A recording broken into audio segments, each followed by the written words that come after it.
Chinese Navy military repel U.S. warships in Xisha Islands, China Sea.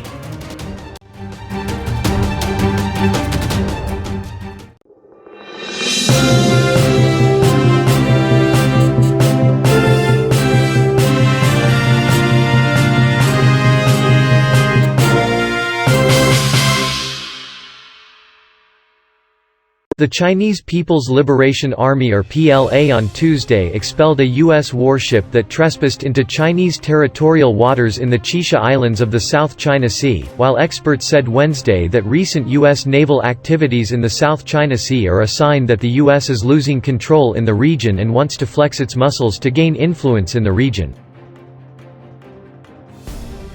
U.S. guided missile destroyer McCampbell on Tuesday trespassed into China's territorial waters in the Xisha Islands, and the PLA Southern Theater Command organized naval and aerial forces to follow its entire course, identified the ship, warned and expelled it, said Senior Colonel Li Huaman, a spokesperson of the PLA Southern Theater Command, on Wednesday. China has undisputed sovereignty over the islands in the South China Sea and nearby waters, and the Chinese military remains highly vigilant at all times and will take any necessary measure to resolutely safeguard national sovereignty and peace and stability in the South China Sea, Li Huaman said.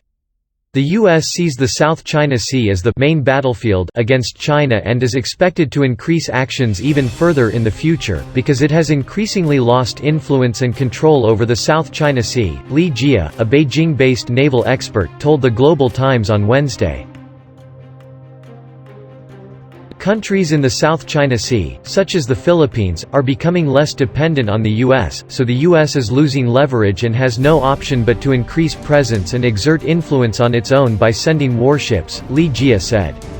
This is not the first time the U.S. has sent a warship to the South China Sea in 2020. As the PLA Navy gains far sea capability, it can also conduct freedom of navigation operations in international waters near the U.S., according to international law, to counter U.S. provocation in its own way, Li Jia said. From January to February, a far-sea joint training fleet of the Chinese PLA Navy conducted a 41-day training mission that crossed the international date line deep into the Pacific Ocean, a region of international waters where the U.S. has always thought of itself as a major influence, analysts said. The U.S. also accused the fleet of using lasers on its patrol aircraft near Guam, but it was the U.S. aircraft that had conducted repeated close-in reconnaissance that interrupted the Chinese fleet's normal navigation and training in the first place.